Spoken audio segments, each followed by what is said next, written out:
Hi friends, அனைவருக்கும் வணக்கம். இந்த வீடியோ பதிவில் நம்ம பார்ட் 11 வீடியோ தான் பார்க்க போகிறோம். டாப் 5 கொஷின் சீரீஸில் ஃபஸ்ட் கொஷின் பாருங்கள்.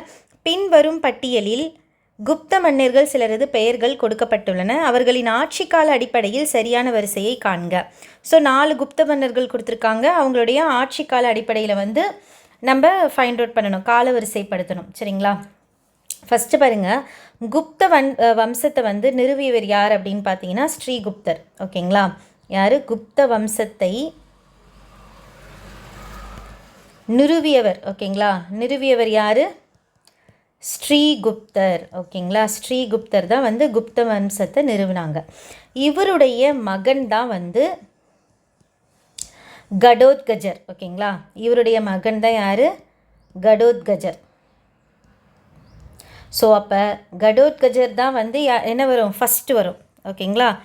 கடோத்கஜர் தான் ஃபஸ்ட்டு, 3 தான் ஃபஸ்ட்டு வரும். ஓகே, நெக்ஸ்ட்டு கடோத்கஜருடைய மகன் தான் முதலாம் சந்திரகுப்தர். ஓகேங்களா? கடோத்கஜருடைய மகன் தான் என்னது? முதலாம் சந்திரகுப்தர். இவருடைய ஆட்சி காலம் 319 335 வரைக்கும். சரிங்களா? ஸோ இதுதான் அப்போ கடோத்கஜருக்கு அடுத்து யார் வரணும்? முதலாம் சந்திரகுப்தர். முதலாம் சந்திரகுப்தர் கொடுத்துருக்காங்களா? இல்லை. ஓகேங்களா? ஸோ முதலாம் சந்திரகுப்தரை எப்படிலாம் சொல்லுவாங்க அப்படின்னா மகாராஜா, அதிராஜா அப்படின்ட்டு சொல்லுவாங்க. ஓகேங்களா? ஸோ நோட் பண்ணிக்கோங்க. இதெல்லாம் நான் அப்படியே ஒரு கோர்வையாக நான் சொல்கிறேன். சரிங்களா? மகாராஜா, அதிராஜா அப்படின்றது யாரை சொல்லுவாங்கன்னா முதலாம் சந்திரகுப்தரை. சரிங்களா? இவருடைய மகன் தான் சமுத்திரகுப்தர். ஓகே, இவருடைய மகன் தான் யார்? சமுத்திரகுப்தர். இவருடைய காலம் 335 380. அப்போ இந்த வரிசைப்படி கடோத்கஜருக்கு அப்புறமா யார் வரணும்? சமுத்திரகுப்தர். அப்போ 3க்கு அப்புறமா 2. ஓகேங்களா? ஸோ சமுத்திரகுப்தர் பற்றி நிறைய நம்ம லாஸ்ட் இதுலேயே பார்த்தோம். தங்க நாணயம். ஓகேங்களா? தங்க நாணயத்துக்கு பேர் போனவர். சரிங்களா? வீணை போன்ற ஒரு உருவத்தை அந்த தங்க நாணயத்தில் பதிக்க வச்சு அதில் அந்த நாணயம்லாம் வெளியிட்டவர் யாருன்னு பார்த்தீங்கன்னா சமுத்திரகுப்தர் தான். சரிங்களா? ஓகே, சமுத்திரகுப்தருடைய மகன் தான் யாருன்னு பார்த்தீங்கன்னா 2ஆம் சந்திரகுப்தர். ஓகேங்களா? 2ஆம் சந்திரகுப்தர் தான் சமுத்திரகுப்தருடைய மகன். ஓகேங்களா? இவருடைய காலம் 380 415 வரைக்கும். ஓகேங்களா? சரி, இப்போ 2ஆம் சந்திரகுப்தர் இருக்காங்களா? இல்லை. சரி, நெக்ஸ்ட் பார்க்கலாம். 2ஆம் சந்திரகுப்தருக்கு அப்புறமா, ஓகேங்களா, 2ஆம் சந்திரகுப்தருக்கு அப்புறமா யார் நெக்ஸ்ட்டு அரசராக வந்தாங்கன்னா முதலாம் குமாரகுப்தர். ஓகேங்களா? முதலாம் குமாரகுப்தர் தான் அரசராக வந்தார். ஓகேங்களா? இந்த முதலாம் குமாரகுப்தர் இருக்காங்களா? இருக்காங்க. அப்போ 3,2,1. ஓகேங்களா? நெக்ஸ்ட்டு பாருங்கள், இந்த முதலாம் குமாரகுப்தர் தான் என்ன சொல்லுவாங்கன்னா அவரை சக்ராத்ரியர் அப்படின்ட்டு சொல்லுவாங்க. சக்ராத்ரியர் அப்படின்ட்டு முதலாம் குமாரகுப்தரை சொல்லுவாங்க. அதே மாதிரி இவர் தான் நாலந்தா பல்கலைக்கழகத்தை நிறுவியவரும் இவ்வளோ தான். நாலந்தா யூனிவர்சிட்டியை நிறுவியவர் யாருன்னு பார்த்தீங்கன்னா முதலாம் குமாரகுப்தர் தான். இவருடைய மகன் தான் ஸ்கந்தகுப்தர். ஓகேங்களா? இவருடைய மகன் தான் ஸ்கந்தகுப்தர். ஸ்கந்தகுப்தர் இருக்காங்களா? இருக்காங்க. அப்போ 3,2,1,4. ஓகேங்களா? ஸோ ஸ்கந்தகுப்தர் தான் கடைசி பேரரசர். ஓகேங்களா? கடைசி பேரரசர் ஸ்கந்தகுப்தர். கடைசி அரசர் யார் அப்படின்னு பார்த்தீங்கன்னா குப்த வம்சத்திலேயே கடைசி அரசர் யார் அப்படின்னு பார்த்தீங்கன்னா விஷ்ணுகுப்தர். ஓகேங்களா? ஸோ குப்தரோட ஃபுல் இதுவுமே அப்படியே பார்த்துட்டோமா? எதிலிருந்து ஆரம்பித்தோம்? குப்த வம்சத்தை நிறுவியவர் யார்? ஸ்ரீகுப்தர். அவருடைய மகன் தான் கடோத்கஜர். கடோத்கஜருடைய மகன் தான் முதலாம் சந்திரகுப்தர். முதலாம் சந்திரகுப்தர் தான் எப்படி சொல்லுவாங்கன்னா மகாராஜா, அதிராஜா அப்படின்னு சொல்லுவாங்க. அதுக்கப்புறமா அவருடைய மகன் தான் சமுத்திரகுப்தர். சமுத்திரகுப்தருடைய மகன் தான் 2ஆம் சந்திரகுப்தர். 2ஆம் சந்திரகுப்தருக்கு அப்புறமா ஆட்சிக்கு வந்தது முதலாம் குமாரகுப்தர். குமாரகுப்தர் வந்து எப்படி சொல்லுவாங்கன்னா சக்ராத்ரியர்னு சொல்லுவாங்க. நலந்தா பல்கலைக்கழகத்தை நிறுவியவரும் வந்து குமாரகுப்தர் தான். இவரோட பையன்தான் வந்து ஸ்கந்தகுப்தர். இவர் தான் கடைசி பேரரசர். கடைசி அரசர் யார் அப்படின்னு பார்த்தீங்கன்னா விஷ்ணுகுப்தர். ஓகேங்களா? ஸோ இவ்வளோ இன்ஃபர்மேஷன் நம்ம ஒரு கொஷினில் நம்ம பார்த்துட்டோம். சரிங்களா? நெக்ஸ்ட் கொஷின் போகலாமா? நெக்ஸ்ட் கொஷின் பாருங்கள். பொதுமக்கள் குறை தீர்ப்பு இயக்குநரகம் அமைந்துள்ள இடம், அதாவது office of the director of public grievances இயக்குநகரம் இது இந்த மக்கள் குறை தீர்ப்பு இயக்குநகரம் வந்து எங்கே இருக்குது அப்படின்னு பார்த்தீங்கன்னா அமைச்சரவை செயலகம். ஓகேங்களா? எங்கே இருக்குது? அமைச்சரவை செயலகத்தில் இருக்குது. ஸோ இந்த கொஷினுக்கு நம்ம என்ன பார்க்க போகிறோன்னா அமைச்சரவை செயலகத்துடைய இன்னும் சில எக்ஸ்ட்ரா பாயிண்ட்ஸ்லாம் பார்க்கலாம். ஓகேங்களா? அமைச்சரவை செயலகம் அதாவது கேபினட் செக்ரட்டரியேட் அப்படின்ட்டு சொல்லுவாங்க. இது வந்து எங்கே இருக்குது அப்படின்னு பார்த்தீங்கன்னா புதுடெல்லி, நியூ டெல்லியில் இருக்குது. ராஷ்டிரபதி பவனில் இருக்குது. ஓகேங்களா? எங்கே இருக்குது? ராஷ்டிரபதி பவனில் இது இருக்குது. ஓகேங்களா? ஸோ இந்த அமைச்சரவை செயலகத்தோட யார் கட்டுப்பாட்டு கீழே இது வந்து இயங்கும் அப்படின்னு பார்த்தீங்கன்னா பிரதமர் கட்டுப்பாட்டு கீழே தான் வந்து இந்த அமைச்சரவை செயலகம் வந்து இயங்கும். இதனுடைய நிர்வாகத் தலைவர் யார் அப்படின்னு பார்த்தீங்கன்னா அமைச்சரவை செயலாளர். ஓகேங்களா? அமைச்சரவை செயலாளர் தான் வந்து இதனுடைய நிர்வாகத் தலைவர். ஓகேங்களா? இந்த அமைச்சரவை செயலாளர் பதவி இருக்குது பார்த்தீங்களா, இந்த பதவி தான் சிவில் சர்வீஸ் இருக்குல்ல, குடிமைப்பணி, சிவில் சர்வீஸ்லேயே மிக உயரிய பதவி எது அப்படின்னு பார்த்தீங்கன்னா இந்த அமைச்சரவை செயலாளர் பதவி தான். ஓகேங்களா? ஸோ இப்போ இந்த அமைச்சரவை செயலகத்தில் மொத்தம் 3 பிரிவு இருக்குது. ஓகேங்களா? என்னென்ன பிரிவுனா குடிமை பிரிவு, ஓகேங்களா, அதாவது சிவில் சர்வீஸு, அப்புறமா இராணுவ பிரிவு, ஓகேங்களா, அதுக்கப்புறமா கால் வந்துருச்சு. ஸோ குடிமை பிரிவு, அதுக்கப்புறமா வந்து இராணுவ பிரிவு, அதுக்கப்புறமா வந்து நுண்ணறிவு பிரிவு. ஓகேங்களா? 3 பிரிவு இருக்குது இதில். சரிங்களா? ஸோ அமைச்சரவை செயலகத்தில் முக்கியமான 3 பிரிவுகள் பார்த்தீங்கன்னா இது 3 தான். சரிங்களா? நெக்ஸ்ட்டு பாருங்கள். அமைச்சரவை செயலாளர் அப்படின்ற இந்த பதவி வந்து எப்பத்துலேருந்து ஸ்டார்ட் பண்ணாங்க அப்படின்னா 1950 இந்த பதவி வந்து உருவாக்கினாங்க. ஓகேங்களா? ஸோ எப்போ 1950 இந்த பதவி வந்து ஸ்டார்ட் பண்ணாங்க. முதல் அமைச்சரவை செயலாளர் யார் அப்படின்னா என்ஆர் பிள்ளை. ஓகேங்களா? என்ஆர் பிள்ளை அவர்கள் தான் வந்து முதல் அமைச்சரவை செயலாளர். அப்போ தற்போதைய அமைச்சரவை செயலாளர் யார் அப்படின்னு பார்த்தீங்கன்னா ராஜீவ் கௌபா. ஓகேங்களா? இவர் தான் வந்து தற்போதைய அமைச்சரவை செயலாளர். புரியுதுங்களா? ஸோ இது எல்லாமே வந்து ரொம்ப ரொம்ப இம்பார்ட்டண்ட் பாயிண்ட்ஸு கேபினட் செக்ரட்டரியேட் பொறுத்த வரைக்கும். ஓகேங்களா? ஸோ நோட் பண்ணிக்கோங்க. ஓகே, சரி, நெக்ஸ்ட் கொஷின் போயிடலாம். பின் வருவனற்றுள் தவறான பொருந்தியதை தேர்ந்தெடு. So GSDP, gross state domestic product, மாநில மொத்த உள்நாட்டு உற்பத்தி, இது கரெக்டு.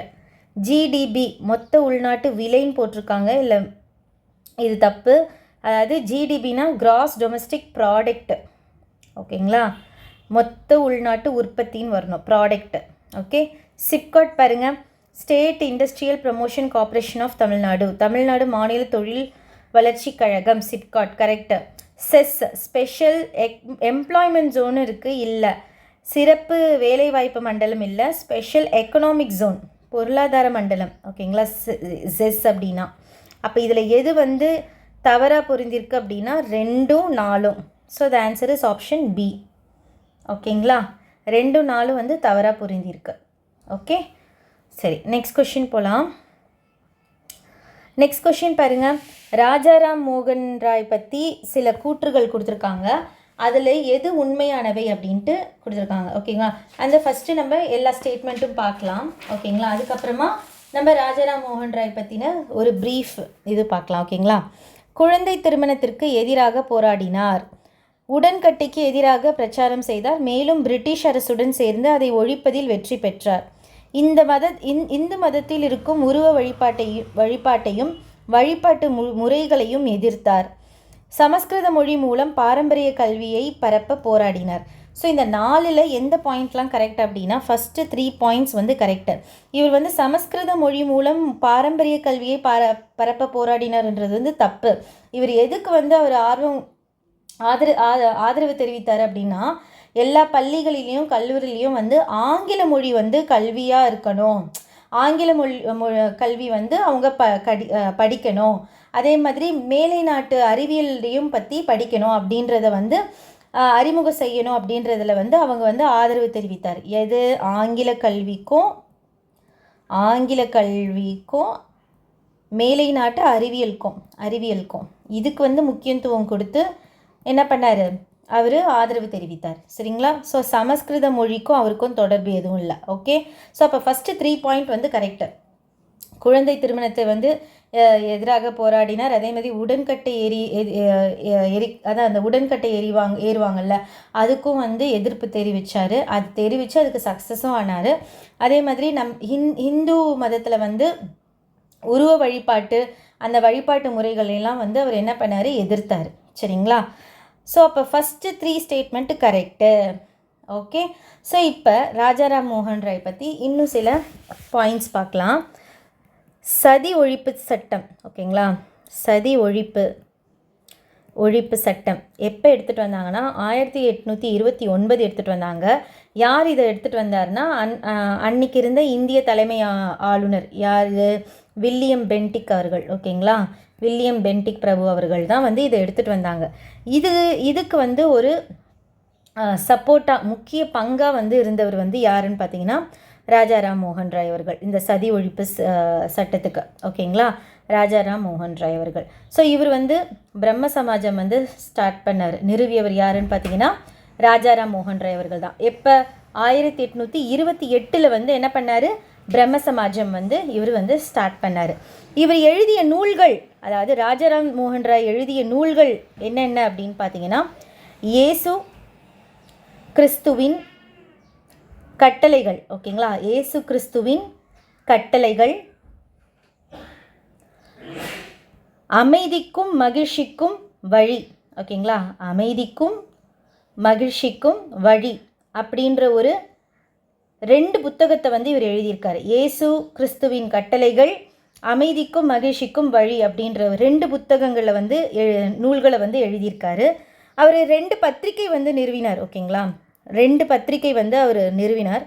ஒரு பத்திரிகை வந்து எந்த மொழினா வங்க மொழி, இன்னொரு பத்திரிகை வந்து பாரசீக மொழி. ஓகேங்களா?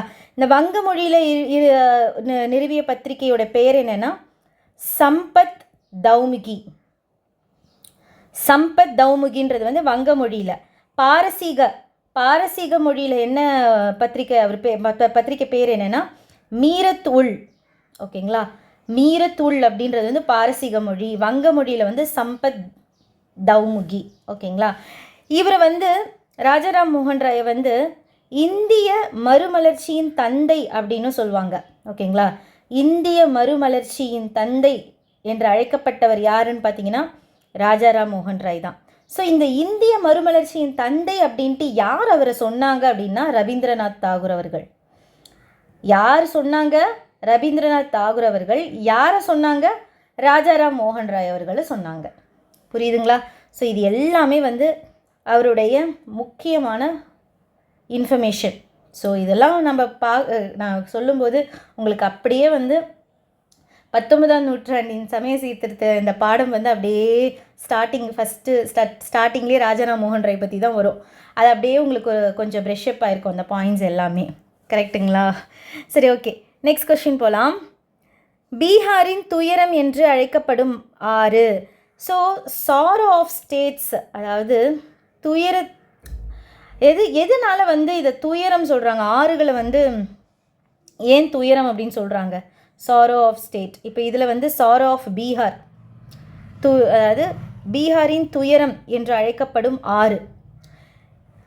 இப்போ நல்ல மழை பெஞ்சு, ஓகேங்களா, நல்ல மழை பெஞ்சு ஒரு அங்கே இருக்க வீடு, அங்கே இருக்க நிலம், அதுக்கப்புறமா பயிர் எல்லாத்தையுமே அடிச்சுட்டு போயிடுதுன்னா அங்கே இருக்க மக்களுக்கு வந்து அது துயரம் தானே, கரெக்டு தானே? அதனால தான் வந்து துயரம் அப்படின்ட்டு சொல்கிறாங்க. பீகாரின் துயரம் அப்படின்றது எந்த ஆறை குறிப்பிடுறாங்கன்னா கோசி. ஸோ இப்போ இந்த பீகாரின் துயரம் தாண்டி இன்னும் சில ஸ்டேட்ஸ் பற்றி சொல்ல போகிறேன், நோட் பண்ணிக்கோங்க.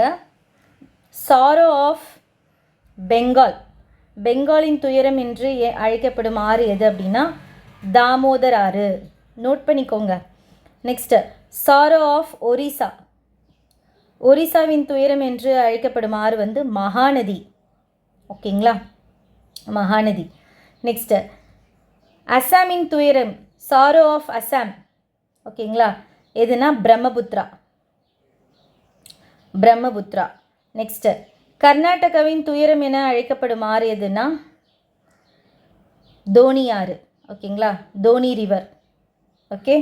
நெக்ஸ்ட்டு சாரோ ஆஃப் சைனா, சைனாவின் துயரம் என அழைக்கப்படும் ஆறு எது அப்படின்னா ஹுவாங் ஹி, எல்லோ ரிவர் அப்படின்னு சொல்லுவாங்க, மஞ்சள் ஆறு அப்படின்னு சொல்லுவாங்க இதை, ஹுவாங் ஹி, ஹுஆங் ஹி. ஓகேங்களா, இதுதான் வந்து சாரோ ஆஃப் சைனா.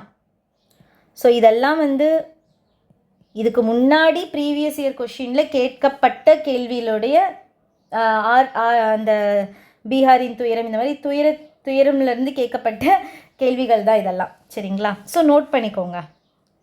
சரி, நெக்ஸ்ட்டு நம்ம குப்தர் பற்றி பார்க்கும்போது சில பாயிண்ட்ஸ்லாம் பார்த்துருந்தோம், கரெக்டுங்களா? மகாராஜ அதிராஜா இப்படின்ட்டு என்ற பட்டம் பெயரை சூட்டி கொண்டவர் யார்? இப்போ தான் நம்ம பார்த்தோம். மகாராஜா அதிராஜா அப்படின்றதுலாம் முதலாம் சந்திரகுப்தர். கேட்டிருக்காங்களா? கேட்டிருக்காங்க.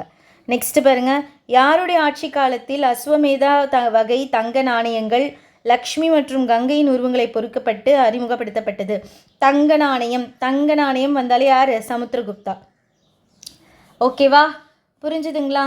ஸோ இந்த கொஷின்ஸ்லாம் உங்களுக்கு பார்க்கும்போது இதெல்லாம் நம்ம தெரிஞ்சுக்கிட்டோம்ல அப்படின்ற ஒரு கண்டிப்பான ஒரு சாட்டிஸ்ஃபேக்ஷன் உங்களுக்கு கிடைக்கும். ஸோ இந்த வீடியோ பிடிச்சிருந்தால் லைக் பண்ணுங்கள், ஒருத்தவங்களுக்கு யூஸ்ஃபுல்லாக இருக்கும் அப்படின்னா ஷேர் பண்ணுங்கள். அடுத்த வீடியோ பதிவில் உங்களுக்கு சந்திக்கிறேன். தேங்க்யூ.